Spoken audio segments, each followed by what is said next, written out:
Bom dia, como vai você? Hoje nós vamos falar sobre vítimas e vilões. Nós somos vítimas e vilões da sociedade. Nós somos vilões também. Coloca na sua agenda aí. Eu preciso me tornar mais saudável para que eu possa adoecer menos o mundo. Isso é algo de autorresponsabilização, sabe? Que a gente tem que colocar aqui no músculo e, treinar isso para que nós possamos assumir esse lugar de mais saudável para adoecer menos o mundo. Irlânia, mas eu sou inocente. Inocente você? Não, você não é inocente. Não é não. Você é adulto. Adulto é culpado também. É inocente também. É vítima e agressor. Quem fala isso são os autores Augusto Cury, no nosso livro, né? Mas os autores do trauma, né? Quem sou eu nessa sociedade traumatizada? Então, eu sou inocente. E tem uma coisa, né? Quando eu sou inocente, eu não posso fazer nada. Eu tô fadado a viver tudo o que os outros querem. Olha que vida pobre, olha que vida amarrada, olha que vida aprisionada. Porque se eu, tadinho de mim, sou pequenininha, não faço nada, ó céus, ouvido, azar, tudo é difícil pra mim, porque minha mãe, porque meu pai, porque minha avó, quando é que você vai sair desse lugar? E tem uma coisa, às vezes a gente ganha muita atenção sendo dependente, vítima é dependente. A gente ganha muita atenção. E o Bert Hellinger, ele fala algo que é sensacional, que é cuidado com as vítimas, elas são perigosas. Porque a vítima, ela procura alguém para salvar, um salvador. Salvador.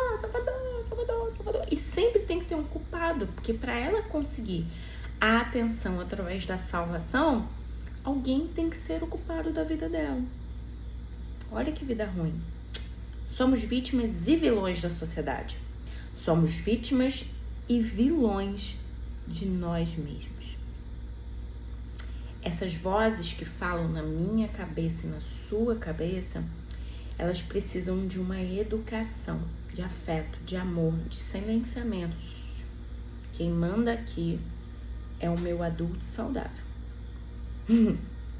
Será que dentro de você existe um adulto saudável? Se não tem, você precisa treinar. Seu processo de autoconhecimento vai ser a transformação que vai fazer com que sua vida venha fazer sentido, venha valer a pena.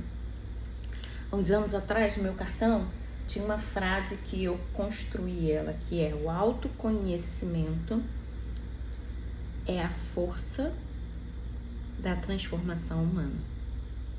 Só eu me conhecendo, eu saio desse lugar de ser vilão de uma sociedade, de ser vítima de uma sociedade, mas ser vilã e vítima de mim mesma. Olha, o ser humano pode ser amordaçado dentro de si, ainda que sua língua esteja livre para falar. E é interessante isso, né?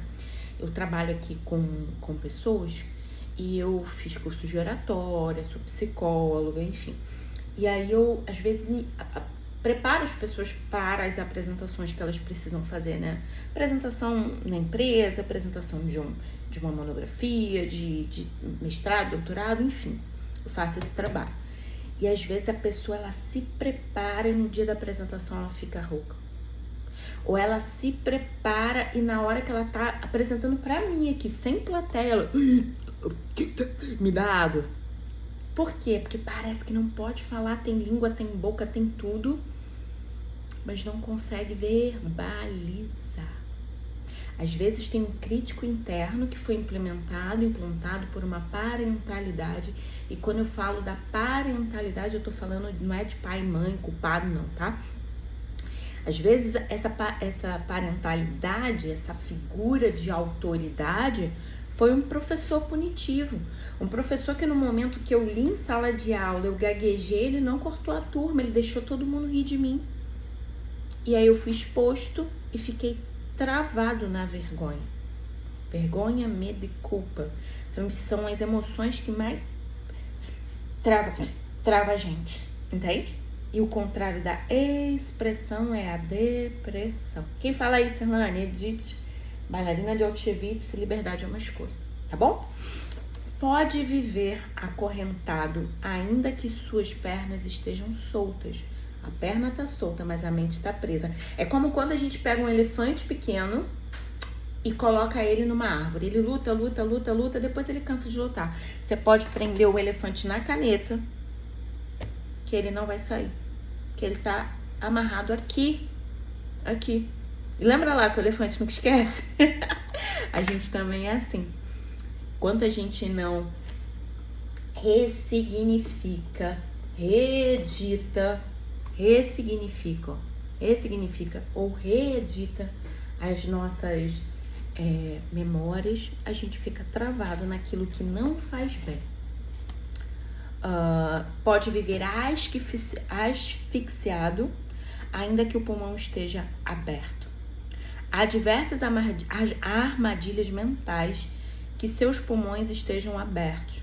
Há diversas armadilhas mentais que são construídas clandestinamente ao longo do processo de formação da personalidade. Olha, a gente vai falar de algumas teorias, né? O nosso sistema de memória, o hipocampo, ele vai aos 5 anos armazenar as memórias de forma que eu consiga relatar os fatos. Mas a minha fase da personalidade, o meu eu, ele é construído na fase de molde até 7 anos, né? Eu sou Irlânia desde 7 anos. Se eu fiquei parada num trauma, às vezes eu sou Irlânia com 39 anos, com comportamento de 5, de 3, de 4. Porque tá doendo, fiquei travada lá. A Bárbara Fredrickson, que é a nossa neurocientista que fala de amor, ela diz que a gente deixa de crescer quando para de receber amor. E o que é isso, Irlânia? Deixo de evoluir, deixo de expandir, deixo de multiplicar, quando travou. E aí os processos, né, que a gente trabalha com trauma é pro fluxo de energia, de vida, vitalidade, capacidade, liberdade, florescer. A boa notícia é que da mesma forma que existe TEPT, transtorno de estresse pós-traumático, existe também existe crescimento pós-traumático. Então, depois de um trauma, você pode ser muito melhor, porque você ampliou as suas possibilidades de crescimento. Elas nos aprisionam num lugar que todos deveriam ser livres. Nenhum ser humano está livre delas, dessas travas, desses bloqueios. Por isso, nenhum ser humano é plenamente livre, seja ele criança, um adulto intelectual ou um iletrado. Pode ser formado pós-doutor 3 vezes em Harvard, pode ser um analfabeto garimpeiro. Não vai ser livre totalmente. E olha, muitas vezes a gente encontra um analfabeto ou garimpeiro livre, uma pessoa com expressão da vida, que consegue colocar a vida dele em ordem, cuidar das coisas, ter função materna e paterna estabilizada dentro dele, cuidar de si, e encontrar uma pessoa pós-doc em Harvard que é: o que você é? Sou pós-doc em Harvard. O que você faz? Sou pós-doc em Harvard. O que você é? Sou pós-doc. Ele é só o que ele tem, o que ele adquiriu. Ele não é nada, ele não sabe quem ele é. Porque ele foi construindo aqui fora, mas aqui dentro ele nunca despertou. Jung vai dizer: quem olha para fora sonha, quem olha para dentro desperta. Ok? Lucidez para revelá-las, lucidez para reconhecê-las e humildade para assumi-las são fundamentais para superá-las. Humildade e lucidez vão caminhar juntos para que a gente, Big Bang, que eu e você sejamos uma explosão de possibilidade, que a gente saia de todas as paralisias e que a gente entre no fluxo da abundância. Como quase tudo na psique é de mão dupla, via de mão dupla, a armadilha da mente bloqueia a capacidade de decifrar os códigos da inteligência. Por sua vez, a incapacidade de decifrar determinados códigos constrói essas armadilhas. Então, o que eu preciso fazer, Irlânia? colocar amor. Lembra que a Bárbara Fredrickson falou? Ó, eu paro de crescer quando eu deixo de receber amor. Traumatizei, fiquei travado no trauma. E aí fiquei aqui, ó. E muitas vezes a gente fala assim, ó, eu sou filho único, tô com 5 anos, minha mãe teve outro filho. Aí eu quero voltar a tomar mamadeira, eu volto a dormir com a minha mãe, eu volto, ó, travei. Parei de falar, voltei a falar tati bitati. Já tinha falado, já tava falando bem. A Rosana Alves, que é a terceira melhor neurocientista do mundo, ela fala que a mãe dela, após ser abandonada pela avó, ela ficou travada. Ela já andava, ela já falava, ela já se expressava e ela para de falar. Por quê, Irlane? Porque o impacto foi tão grande que travou. Aqui, ó, fase oral. O abandono da mãe promoveu nela a trava. E aí, que bom que o fluxo do amor voltou e ela conseguiu ir desbloqueando. É assim que a gente cura o trauma. Se você tem traumas, se você é vilão da sociedade ou você é vítima da sociedade, se você é vilão de si mesmo ou vítima de si mesmo, está na hora de colocar amor na sua vida, na sua mente, na sua cognição, no seu fluxo de vida, para que você volte a florescer. Sabia que é importante a gente florescer? Porque quando a gente está em florescimento, a gente está aberto para viver. A gente não está travado, a gente não está amarrado, a gente está na evolução. Um dia sempre melhor após o outro. E os desafios não servem para nos parar, eles servem para a gente poder, ó, Big Bang, dinamite, buf, ampliar as nossas possibilidades. Espero que esse vídeo faça sentido para você.